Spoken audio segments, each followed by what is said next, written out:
जय श्री कृष्णा। राधे राधे।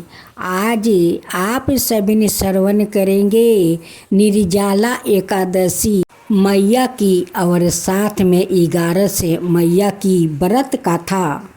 महापुण्य फल देने वाली 11 मैया की कथा और साथ में एकादशी मैया की कथा आप लोग जरूर सुने। साथियों, इस कथा को सुनो तो पूरा, अधूरा नहीं। अधूरा सुनने से भगवान को भी अपमान होता है। सुनिए तो भक्तजनों, पूरा कहानी सुनिए। बहुत समय पहले की बात है। सतयुग के अंतिम चरणों में एक पवित्र और समृद्ध राजा था।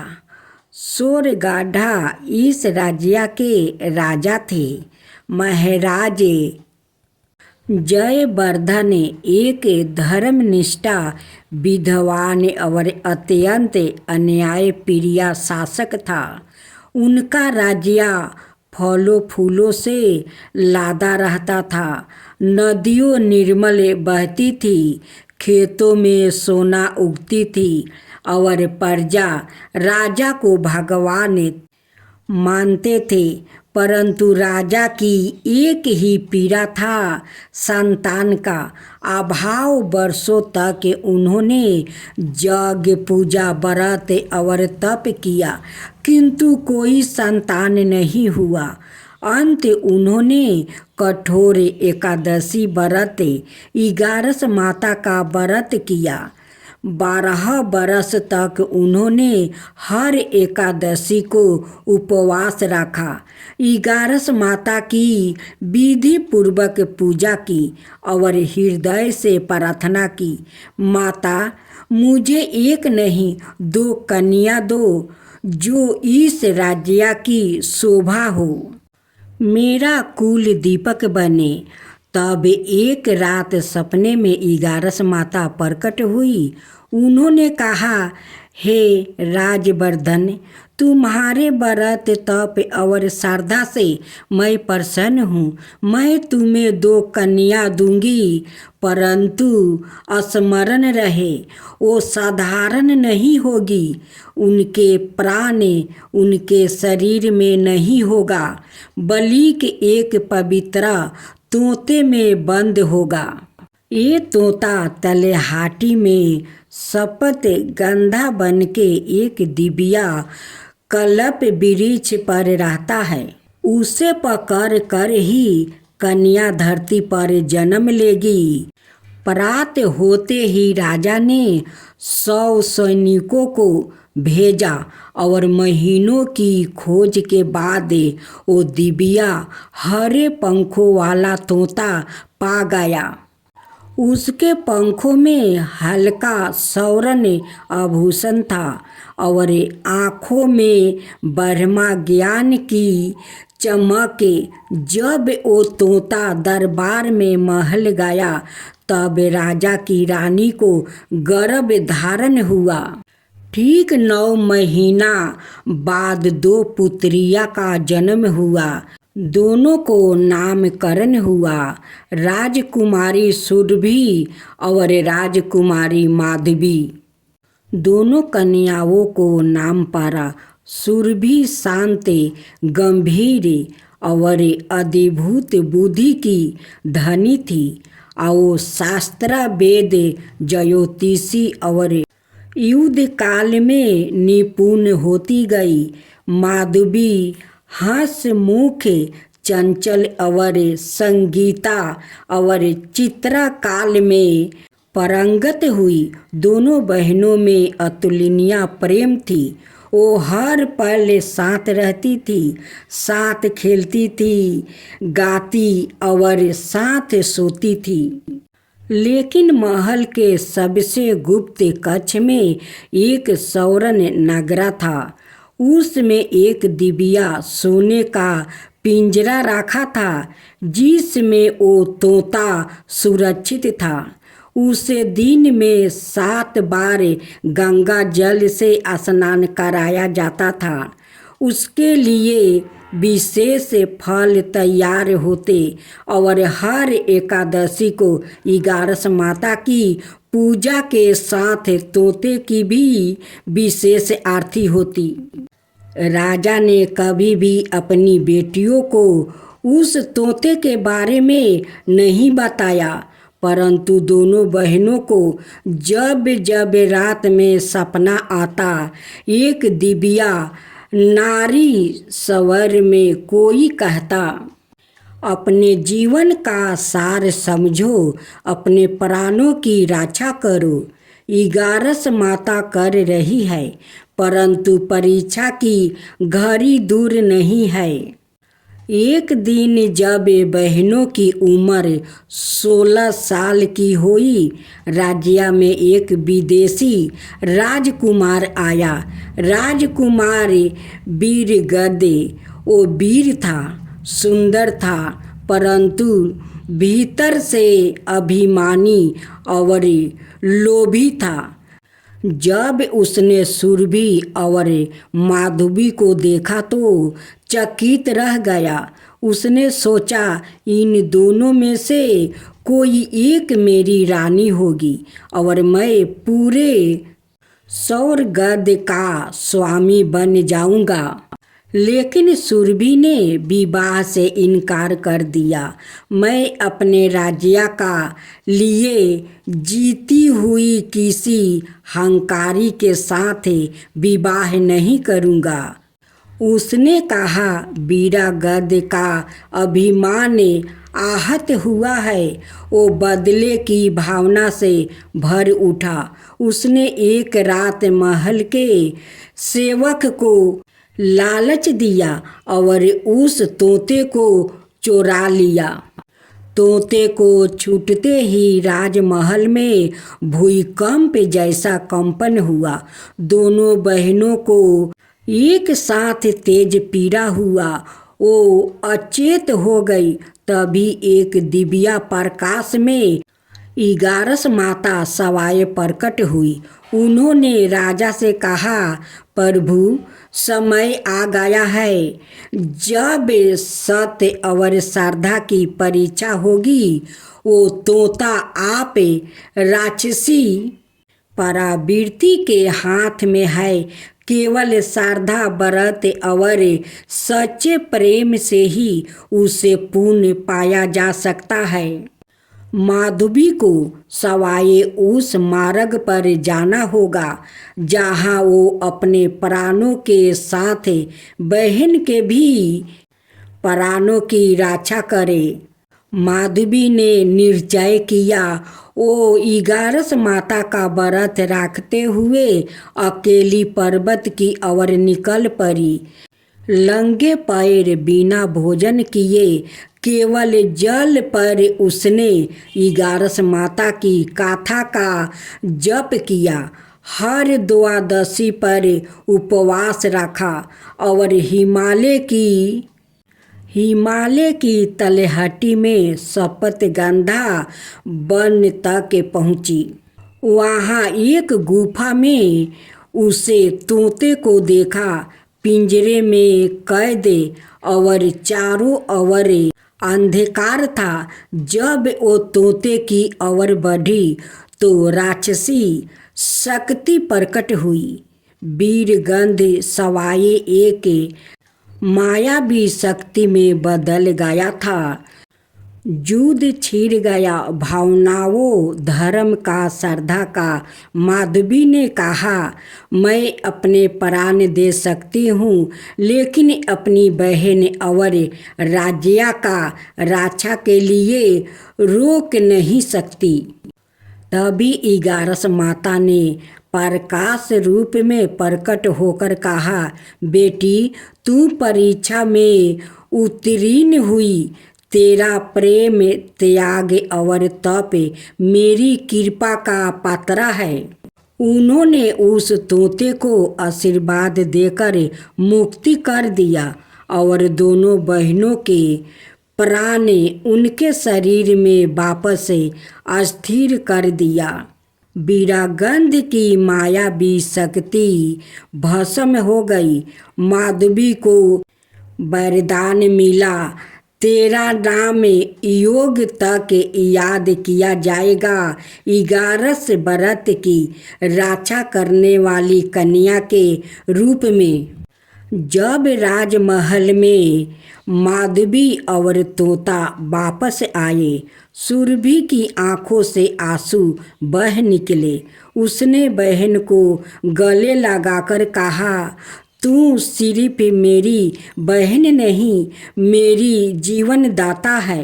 राजा ने 11 माता का वैभव मंदिर बनवाया, जहाँ आज भी हर एकादशी को स्त्रियाँ 11 माता का व्रत करती है, ताकि उनके परिवार पर कभी संकट ना आए। अब सुने एकादशी माता की कथा। भगवान विष्णु बोले, हे इंद्र, ऐसा मायावी दैत्य कौन है जिसने सब देवताओं को जीत लिया है?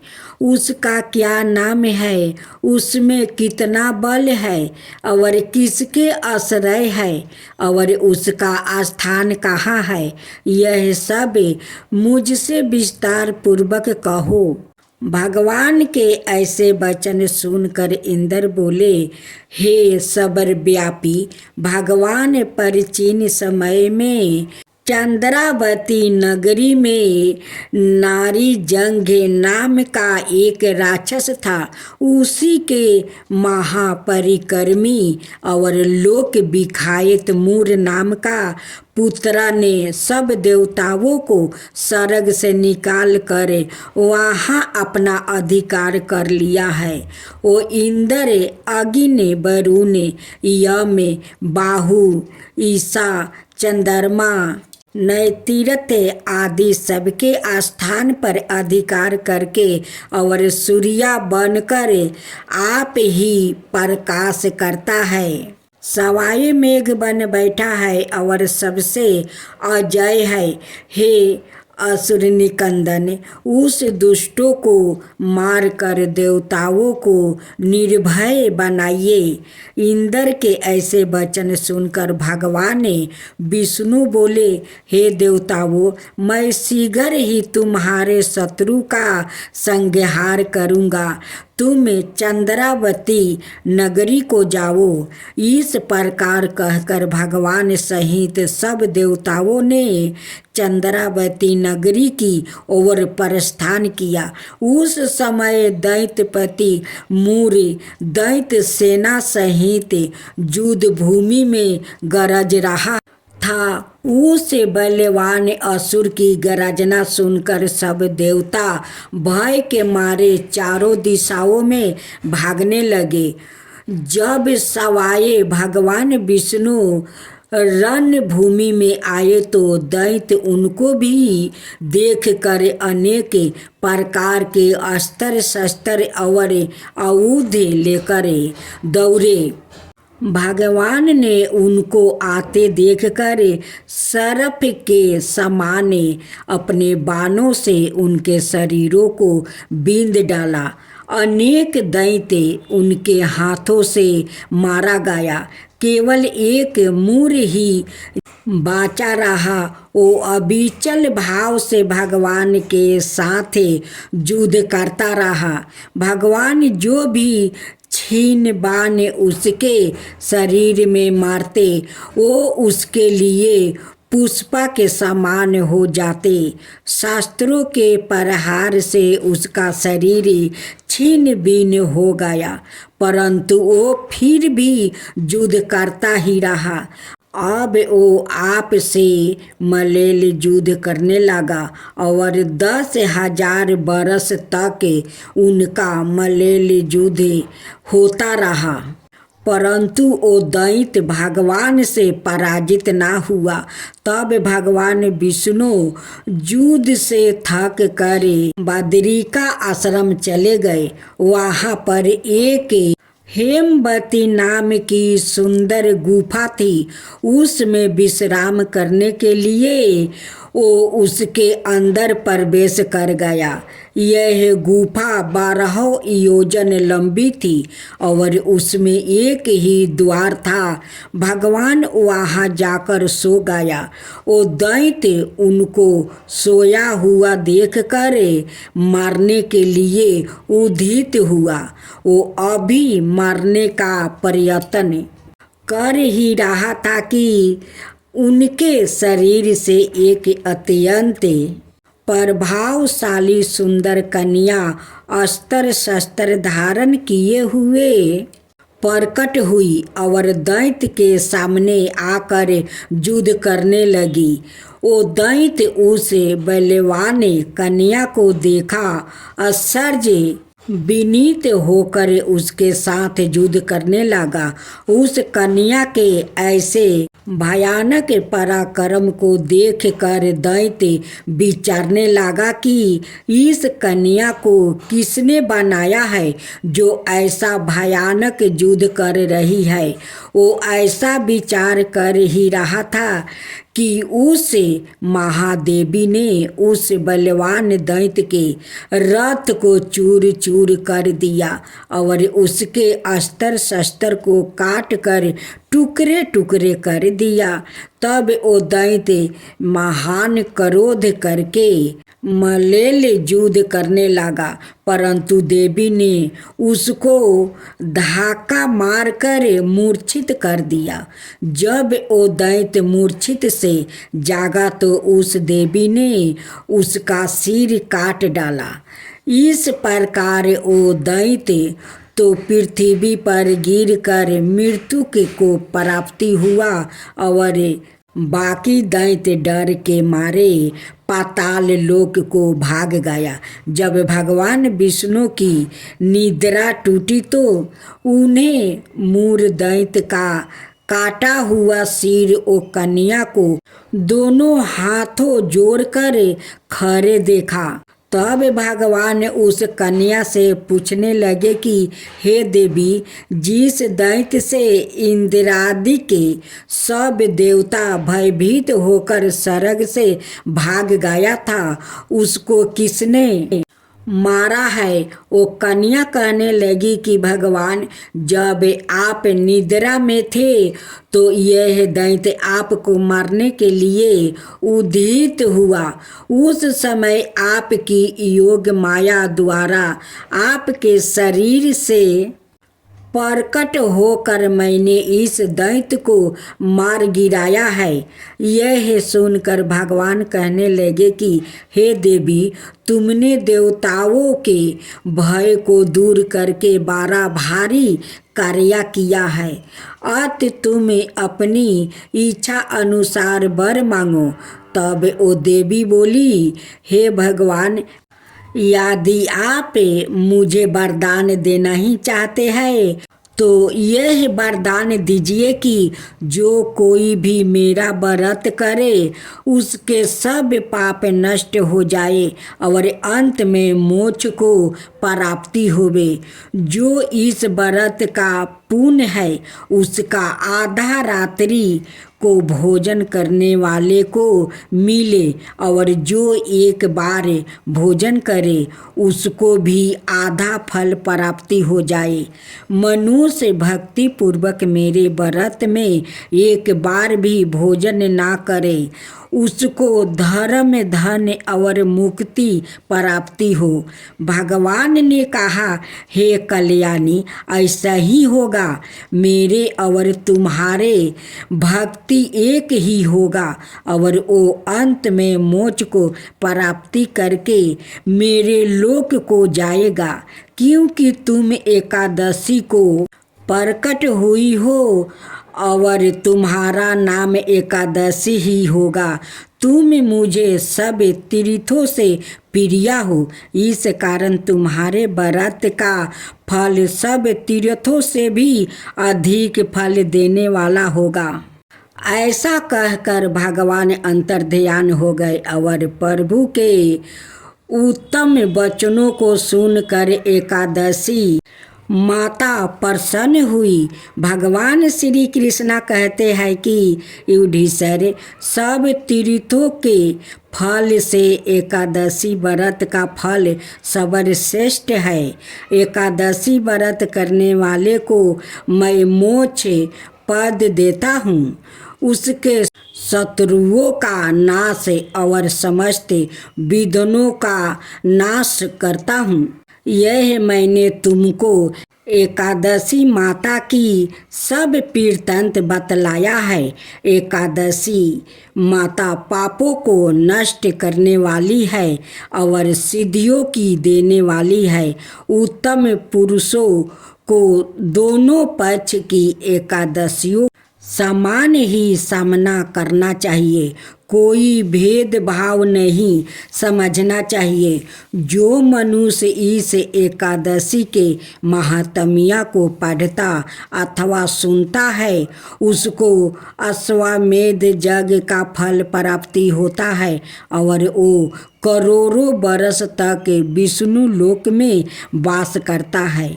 वहाँ भी उसका पूजन होता है। जो मनुष्य एकादशी माता की महात्म्य के चौथे भाग को पढ़ता है, उसके भी अनेक पाप नष्ट हो जाते हैं। विष्णु धर्म के बराबर दूसरा कोई धर्म नहीं है और एकादशी व्रत के समान और कोई दूसरा व्रत नहीं है। एकादशी की अर्थ